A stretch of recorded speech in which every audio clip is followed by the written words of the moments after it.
Finally tonight, hitting the right note. Special correspondent Fred de Sam Lazaro returns to a remote Himalayan community in India for a story of promise and success.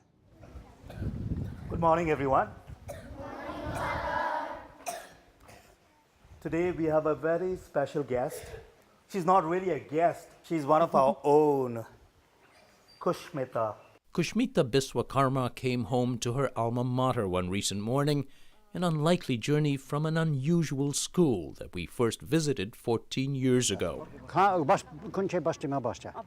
It was early in 2004, just as the school's founder, Canadian Jesuit priest Ed McGuire, was choosing his next kindergarten class, screening a crowd of 5-year-olds. Most of their anxious parents had never set foot in a school. Okay. Oh, good. Sunita Biswakarma. Father McGuire was looking in particular for the last name Biswakarma, as in Kushmita Biswakarma, which is common among people on the lowest rung of the traditional social hierarchy. We're trying to pick the poorest we can find, huh? If someone comes and tells me my name is Biswakarma, then they've made 80% on our entrance tests that we have here, you see. Admission meant a meal ticket. It's a rather well-balanced meal, plain, but very nutritious. Good nutrition was essential for learning, Father McGuire said, but good learning to get children to love school would take something more. So every child, almost from day one, was given a violin. Most of the students had never heard the instrument before, but their progress was easy to measure as you went up to higher grades.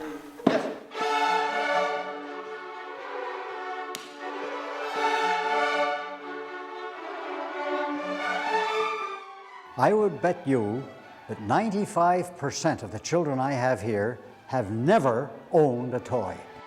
All these children can do is sit around and play Mozart, lucky kids. The luckiest perhaps was Kushmita Biswakarma, whom we visited with her parents, sharecropper farmers living in a tiny tin roof home. We are happy, very happy. We, of course, did not have a chance to study. Now they are able to get an education. They can have a better life than we did.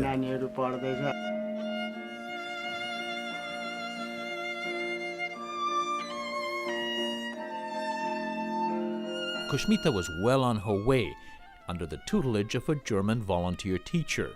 An 8th grader here, she would soon make an unimaginable leap for someone of her background: high school in Germany.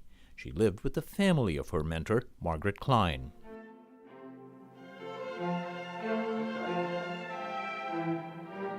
Aside from high school, she was also accepted into a prestigious conservatory in Munich, getting a formal music education.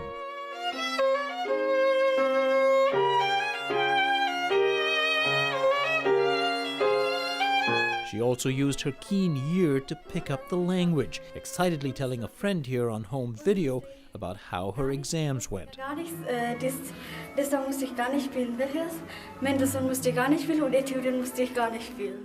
But back home, just a few months later in 2005, there was terrible news. Father McGuire, the school's founder, died suddenly of a heart attack. He was 77. He was a much loved person by children, by people here in Kalampong. That was a big loss for everyone. And more so because it was untimely. No one expected Father McGuire to go so suddenly. Yes. That must have been very tough on you. Yeah, it was, really had to tell everyone that I'm not Father McGuire. Father Paul de Souza says the transition was painful and there was very little money, especially after the school's original building became unsafe following earthquakes in the region. Money from German Jesuit organizations built a new and expanding campus. Through it all, Father de Souza says, the school has tried to be faithful to Father McGuire's mission. Music is used as a medium which is central to all that happens in Gandhi Ashram, to give them the joy, to give them the confidence, and help them focus in life on their studies. You like the violin a lot? Yes. Father de Souza says music can start these children dreaming, aspiring to futures their parents could never fathom. I want to be an engineer, army, doctor, a teacher. However, the poster alum for the school, fittingly, is now a professional musician.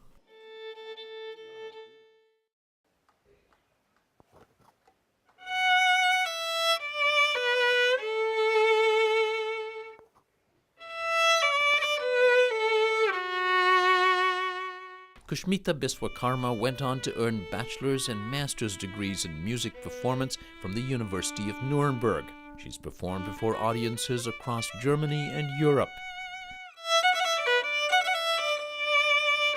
But performing at Gandhi Ashram, her school, was something different, she says.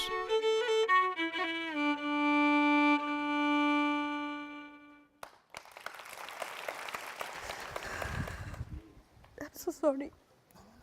The tears brought on by a flood of memories of a profoundly special childhood, she said.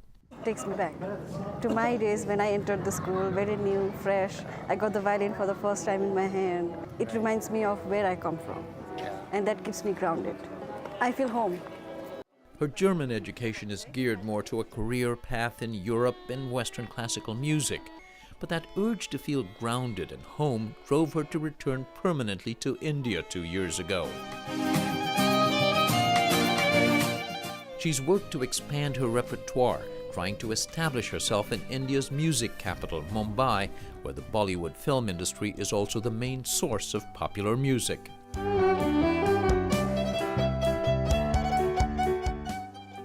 I needed to find out myself, like where exactly at last I belong to, because it's quite difficult being in the middle of two big cultures like India and Germany. You have to be you. A year ago, she married Tilak KC, whom she met on a flight to Germany. A native of neighboring Nepal who also grew up poor, he got a scholarship to attend college. He now teaches economics at a private high school in Mumbai and edits videos of his wife's performances. Still blows my mind, to be honest, actually, what she has done here. Because very few people can claim to have started from the point where she did and have achieved this. Kushmita's parents still live in the same home, happy, they say, for the future of their 3 daughters, particularly proud of their oldest. We were very fortunate to get them into Gandhi Ashram. Kushmita is both like an eldest daughter and eldest son. She's done everything and everything possible for the family. I would want to build them house. I would want to, buy land for them because they don't have their own land. And we've been staying in other people's land. And my parents work for those people. And I don't want them to do that anymore. Giving back is part of the culture here, Kushmita says, to family and to the school community, whose pupils are often the first in their family with a real chance to escape generational poverty. Music touches the soul, she told them, and showed them.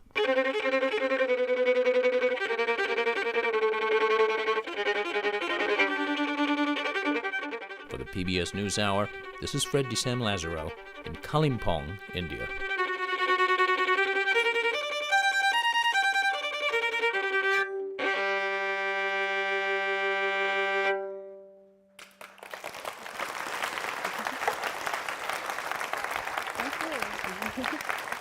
What a wonderful story. Fred's reporting is a partnership with the Undertold Stories Project at the University of St. Thomas in Minnesota.